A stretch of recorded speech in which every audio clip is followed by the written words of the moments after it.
لقد اعتدنا على رؤية أو سماع أصوات البوم ليلا، خاصة إذا ما كانت بالقرب من الغابات الكثيفة، ولكننا سنتعرف اليوم على نوع آخر من البوم الذي يقطن السهول المكشوفة ويختبئ فيها.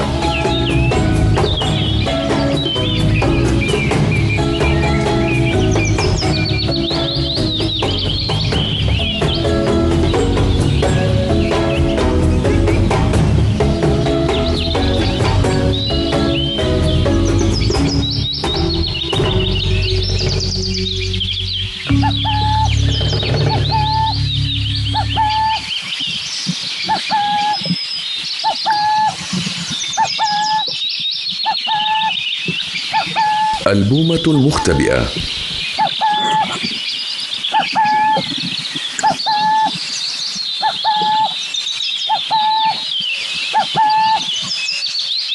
ينتمي طائر البومة المختبئة إلى فصيلة البوميات، وهي فصيلة تضم أكثر من 200 نوع مختلف من البوم، وهو من الطيور التي عرفها الإنسان منذ القدم، وقد ارتبط ذكرها أو رؤيتها بالتشاؤم لدى كثير من الناس سواء في العصر القديم أو العصر الحديث. البومة المختبئة من الطيور الجارحة، لكنها على عكس أنواع طيور البوم الأخرى فهي تنشط بصورة رئيسية خلال النهار، وهي أيضا على عكس ما هو مألوف عن البوم فهي تعيش بشكل جماعي ولا تعيش منفردة كبقية الأنواع المنتشرة في الغابات.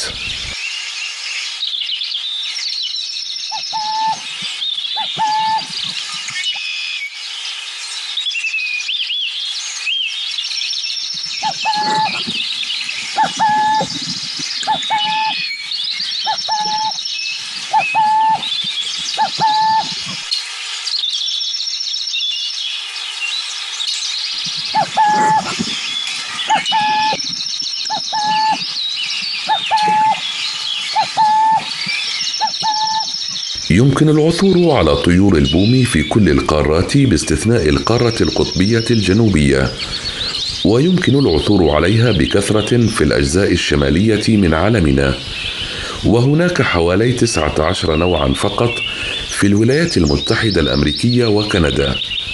يطلق العلماء على مجموعة البوم بالبرلمان، وذلك لأن شكلهم وهم مجتمعون بهدوء ووقار يبدو وكأنه اجتماع لأعضاء البرلمان. تنقسم فصيلة البوميات إلى مجموعتين أساسيتين، وهما بومة الحظيرة والبومة الحقيقية، والفرق بين النوعين هو أن بومة الحظيرة يكون لها وجه على شكل قلب وسيقان طويلة ومخالب قوية، وهناك حوالي 16 نوعا منها. أما البومة الحقيقية فهناك حوالي 190 نوعا منها، وكلها تمتلك وجها مستديرا وذيلا قصيرا ورأسا كبيرا، وتكون غالبا باللون البني والرمادي والأبيض والأسود.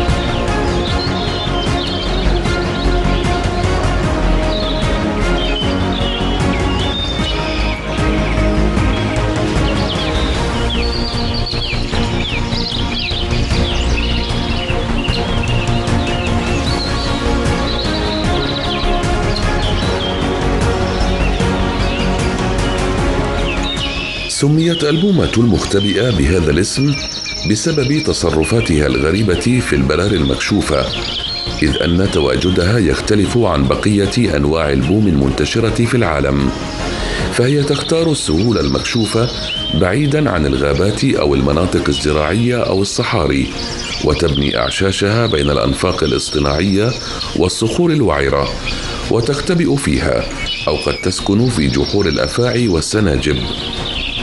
البومة المختبئة هي طائر مهاجر، فعادة ما تهاجر من كندا وشمال الولايات المتحدة إلى المكسيك وجنوب الولايات المتحدة الأمريكية، وتحديدا خلال أشهر الشتاء البارد. وتعيش البومة المختبئة لمدة 9 سنوات تقريبا في البراري. البومة المختبئة طائر صغير الحجم نسبيا، إذ يتراوح طولها ما بين 19 إلى 28 سنتيمترا، أما عرض الجناحين عند فردهما فيتراوح ما بين 20 إلى 24 سنتيمترا، ويتراوح وزنها ما بين 140 إلى 240 جراما.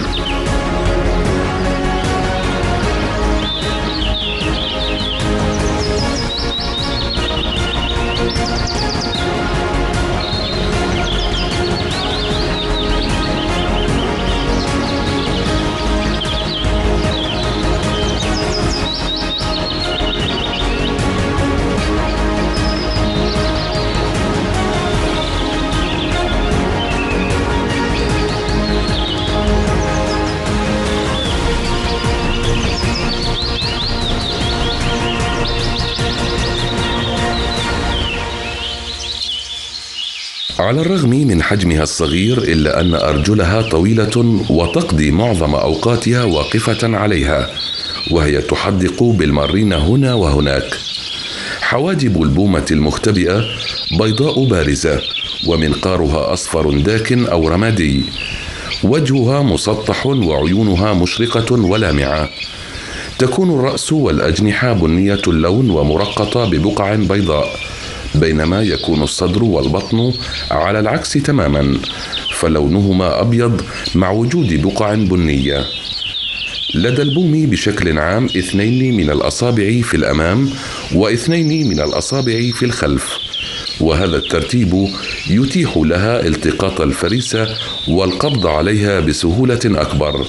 وفي بعض الأحيان أصبع القدم الثالث يمكن أن يقوم البوم بإدارته إلى الأمام في حال إذا كان يريد الجلوس. يمكن تمييز الصغار غير الناضجين بسهولة عن البالغين، فهم يفتقرون إلى معظم البقع البيضاء، ولديهم خط برتقالي على أعلى الجناح، وقد يكون لون الصدر والبطن برتقاليا بدلا من الأبيض.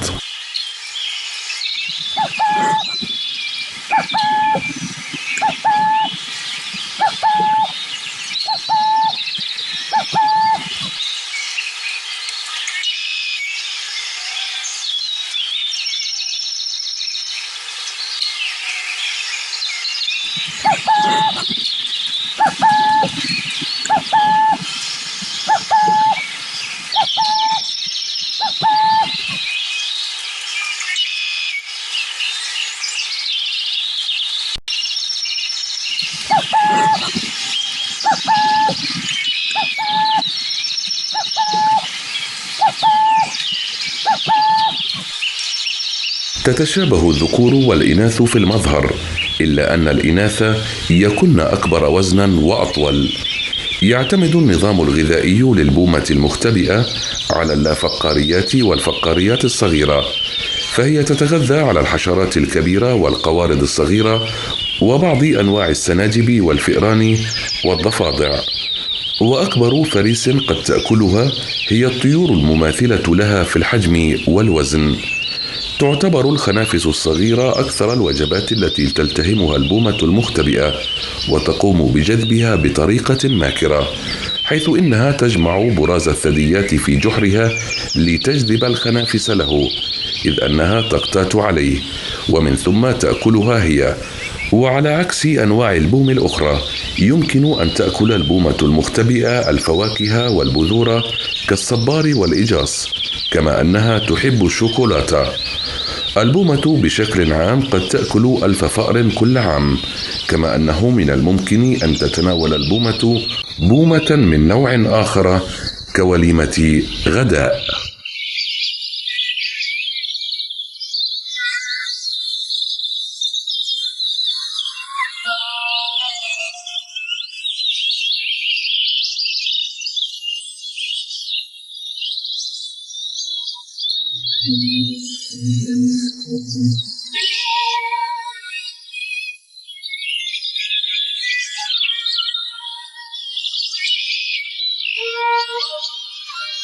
تصطاد البومة المختبئة في الوقت الممتد من الغسق وحتى الفجر بفضل نظرها الحاد ورؤيتها الليلية الواضحة. تجثم حتى ترصد فريستها ومن ثم تنقض عليها بلمح البصر. وأثناء الصيد قد تستخدم نقاط مراقبة مكشوفة كأسلاك الهاتف أو كابلات الكهرباء وأكوام الصخور والمدرجات. ليس كل أنواع البوم ليلية، حيث يعتمد عدد ميزات رؤية البومة خلال اليوم على اختلاف طول النهار والليل بحسب المواسم والمواد الغذائية ومكان الإقامة. فقد تصطاد البومة في أي وقت في أوقات الشدة أو عندما يكون الطعام شحيحا فقط للحصول على ما يكفيها من الطعام. إن كثيرا من أنواع طائر البوم له خاصية تميزه عن غيره من الطيور، وهي ريش الطيران الذي يجعله يقوم برحلته في صمت. فقد وجد العلماء أن هناك تعديلات على الريش الخاص بالبوم، والتي تمكنه من تقليل الصوت الصادر عندما يقوم بالرفرفة بأجنحته، حيث يغطي ريش ناعم أسطح جناح البوم، وذلك لزيادة خفض الصوت أثناء الطيران، فلا تشعر به الفرائس ويتمكن من مفاجأتها واصطيادها.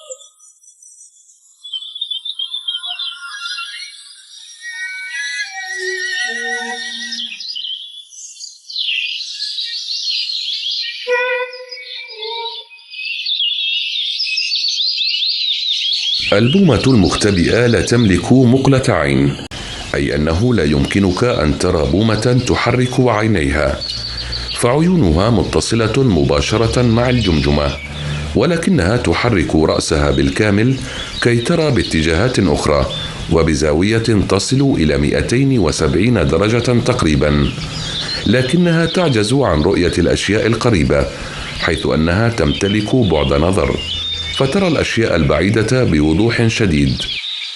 ترجع قدرة البومة في لف عنقها إلى وجود 14 فقرة في العنق، في حين أن باقي الطيور تحتوي رقبتها على 7 فقرات فقط. والفقرات العنقية هي المسؤولة عن مدى الحركة للعنق، لذلك فإن معظم الحيوانات وأيضا البشر سوف تعاني من إصابة الشرايين الشديدة وانقطاع تدفق الدم إذا ما قامت بلف عنقها لهذه الدرجة. تتميز البومة بامتلاكها ل3 جفون، الأول لترمش، والثاني للنوم، والثالث لاختلاس النظر. وتستطيع البومة المختبئة أن ترى بوضوح لمسافات بعيدة، ولكنها تعجز عن رؤية الأشياء القريبة.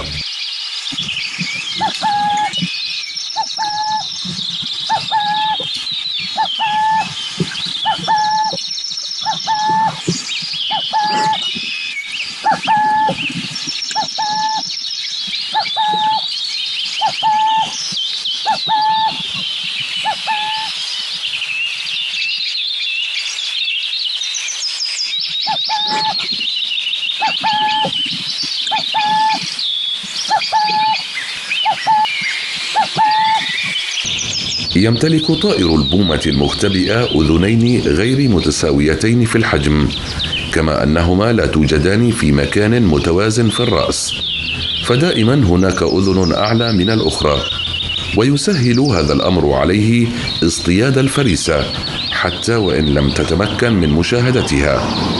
ومن الحقائق المثيرة عن هذا الطائر هو أنه لا يمكنه أن يمضغ فرائسه مثل كل الطيور، فهو ليس لديه حواف منشارية أو منقار كبير، ولكنه عوضا عن المضغ يقوم بابتلاع فرائسه بلعا، ولو كانت الفريسة صغيرة يبتلعها كلها، أما إن كانت كبيرة فيقطعها إلى قطع صغيرة قبل بلعها.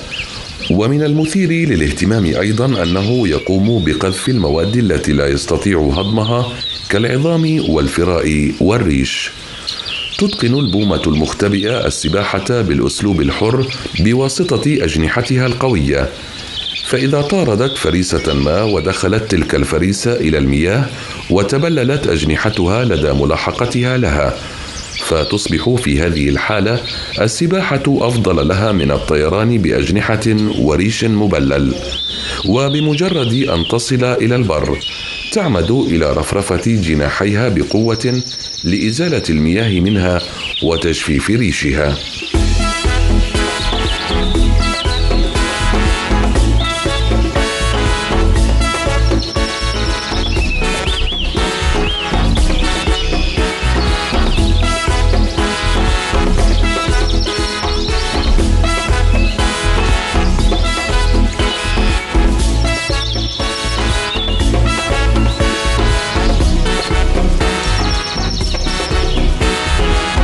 طائر البومة المختبئة يعبر عن مشاعره ومزاجه عن طريق ريشه، فخصلات الريش التي تعلو رأس بعض الأنواع ليست أذنين على الإطلاق، ولكنها وسيلة للتعبير عن مزاجها السيء. عند بدء موسم التزاوج في أواخر شهر مارس وحتى إبريل تقوم البومة المختبئة بجمع مجموعة واسعة من المواد لتخطيط الريش، وبعضها يترك حول مدخل الجحر. تختار البومة المختبئة شريكا واحدا فقط ويعيش معه طيلة حياته، وخلال موسم التزاوج تضع الأنثى من 4 بيضات إلى 12 بيضة كل يوم أو يومين، ثم تحتضن بيوضها لمدة تتراوح ما بين 3 إلى 4 أسابيع، ويقوم الذكر بإحضار الطعام لها في هذه الفترة. بعد أن يفقس البيض يقوم الأبوان بإطعام صغارهم لمدة شهر إلى 3 أشهر تقريبا، وبعد 4 أسابيع من الفقس يمكن للصغار أن يقوموا برحلات قصيرة خارج الجحر.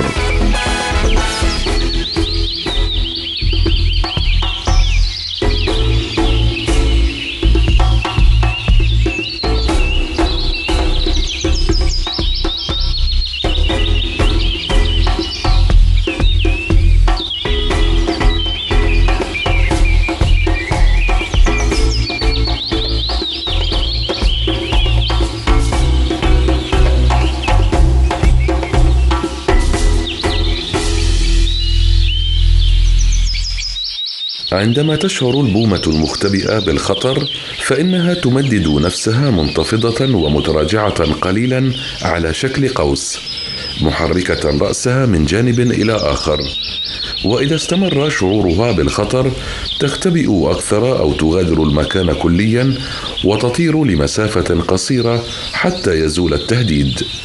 وتقوم بالإضافة لذلك بإصدار أصوات من الصرير والهسهسة تشبه صوت الأفعى إلى حد كبير، وجميعنا يستطيع تمييز صوت البومة الشهير، ولكن هذا الطائر يمتلك العديد من الأصوات المتنوعة والمختلفة كالنباح والتصفير والخشخشة. ويقوم البوم بما هو أكثر من مجرد صياح، فهو يستطيع عن جدارة أن يخلق مجموعة واسعة من الأصوات، ولكن ليست كل الأنواع قادرة على ذلك، فهناك بعض الأنواع الأخرى تصدر أصواتا أخرى تشمل الصياح والهسهس والصراخ بصوت عال ومنخفض النبرة، ولكن صرخاته يفعلها بشكل جيد عن طريق الهواء ليلا، وتمكنه من تحديد موقع أصدقائه في الظلام.